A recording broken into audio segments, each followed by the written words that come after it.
how to fix Google Chrome browser slow opening. Hello guys, so all what you have to do is simple.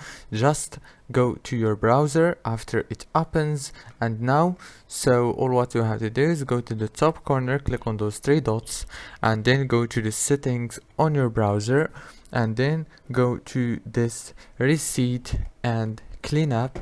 Click on the first option to restore settings to their original defaults, and make sure to click on reset settings. And now go to system and make sure to disable this option right here.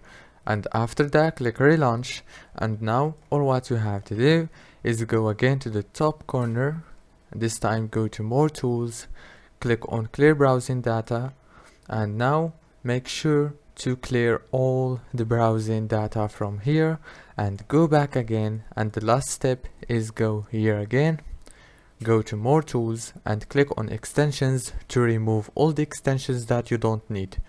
And after that, all what you have to do is restart your PC, and congratulations, your Google Chrome is gonna be faster than it was 100%. Don't forget to like, subscribe. Thank you for watching.